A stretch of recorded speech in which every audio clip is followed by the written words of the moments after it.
Hey guys, I'm back.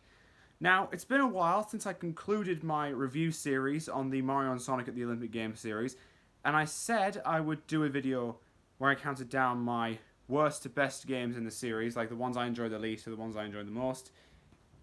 And today, I'm finally going to do it. I'm going to count down my top 6 worst to best Mario and Sonic games. And so, let's begin. So, at number 6 on the list is Mario and Sonic at the Sochi 2014 Olympic Games.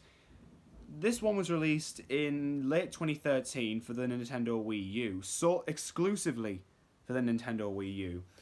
And I did enjoy the game, but the controls were a bit iffy. I kept having to calibrate the Wii remote every time it went a bit screwy, and I hated having to do that. It just shows that it didn't really do well with the controls. I enjoyed the events using the Wii U gamepad, so that's something I enjoyed. And yeah, so I didn't really enjoy Mario and Sonic at the Sochi 2014 games. I did enjoy it, but not too much. So, at number 5 on the list would be Mario and Sonic at the Rio 2016 Olympic Games. Now that game was released in 2016, so at least it was a bit accurate. It was released for the Wii U and the 3DS, with the 3DS version coming before the Wii U version, so as you can tell, I got the 3DS version first. Now, I think it's better than the Sochi game, but not so good with the other ones, like compared to the others. I normally played most of the events with the gamepad. I could have played with the Wii remote if I wanted to, but I kind of figured they'd have the same calibration problems. I'll probably try it one day. I haven't tried it yet. The 3DS version is pretty good too, incorporating the buttons and the circle pad and the touch screen, the stylus. Anything goes really. And my favourite sport from Rio 2016 3DS is golf. Apparently, it hadn't been employed it hadn't been in the Olympics for 112 years before Rio 2016. So there's something new for you. At number 4 on the list is the very first Mario and Sonic game, Mario and Sonic at the Olympic Games, Beijing 2008.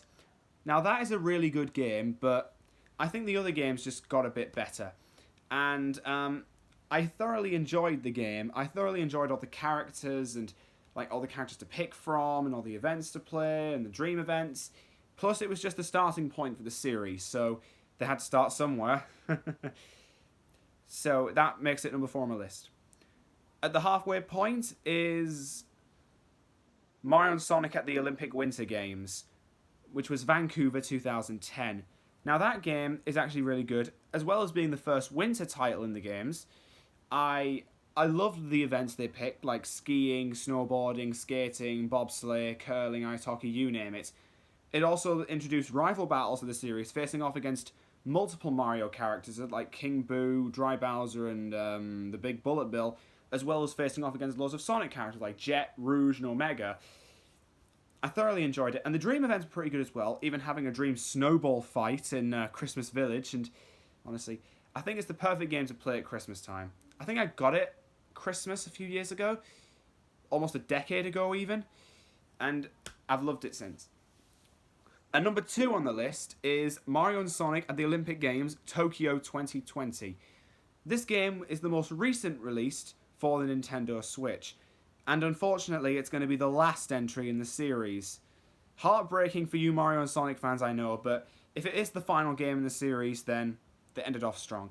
Released for the Nintendo Switch in late 2019, so sometime last year, it incorporates the Joy-Con controls and the tablet mode and the handheld mode.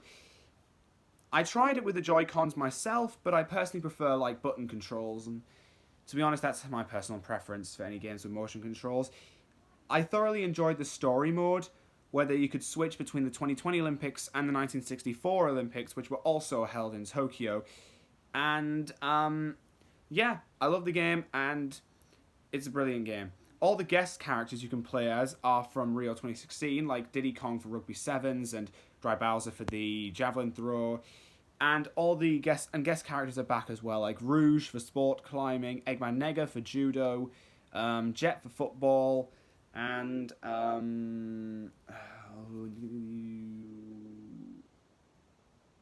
oh, how could I forget? The one who is in surfing, Rosalina from Super Mario Galaxy.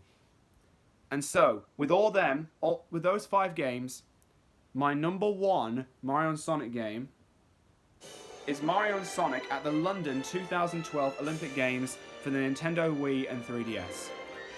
The reason I love the game so much is just the fact that I think I just love it so much, all the controls and the music, it's a full orchestra, and the fact that it's right here in my home country, England, set in London, and to be honest, I love the actual London Olympic Games, and Mario and Sonic just made it even better. Honestly, I love the game so much. There are great events in it, like running and swimming and archery. Wait, is archery? No, not archery. Rowing's there, though, and uneven bars and gymnastics.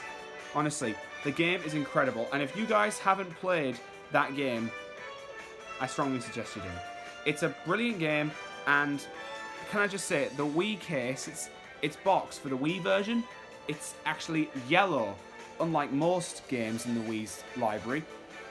But it kind of reminds me of the new Super Mario Bros. Wii game, because that actually has a red case. I haven't completed that game yet, but once I do, I'll probably do a review.